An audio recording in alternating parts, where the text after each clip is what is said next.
200 கோடி ரூபாய் வாங்கினாருன்னா யார் காசை வாங்கினாரு? உன் காசையும் என் காசையும் தானே வாங்கினாரு. யார் அவங்க அப்பா சம்பாரிச்ச காசை வாங்கினாரா?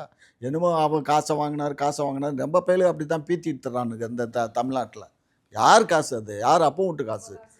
நம்ம காசு, நம்ம தமிழ் மக்களுடைய காசு. நம்ம தான் காசை கொடுத்து அந்த படத்தை பார்க்குறோம். அதனால அவருக்கு அந்த சம்பளம் அதை போகுது. திருப்பி கொடுக்கறதுக்காக வரேன்னு சொல்றாரு. திருப்பி 10 பைசா வெட்டிக்கிட்டேன்னா சுண்ணாம்பு தரமாட்டாரு. அவரும் தரமாட்டாரு, அவங்க அப்பனும் தரமாட்டான். தெரியுமா அவனுக்கு?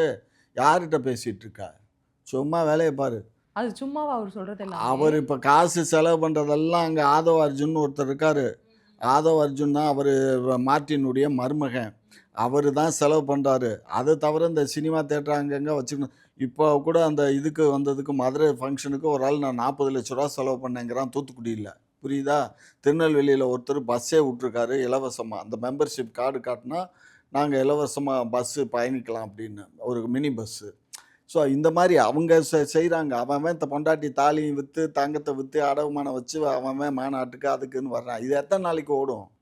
கொஞ்ச நாள். அதாவது எண்ணெயில் விளக்கெறிஞ்சா எரியுண்டா செல்லம், மூத்திரச்சட்டியில் விளக்கெறிஞ்சா அது பொறுத்தின நேரத்தில் டப்புன்னு போயிடும். அவ்வளோதான். எங்கேருந்து பிடிக்கிறீங்க இந்த மாதிரியான எடுத்துக்காட்டெல்லாம்? இயற்கையாக வருதா? என் வயசுக்கு வரும்டா. கரெக்டு தான்.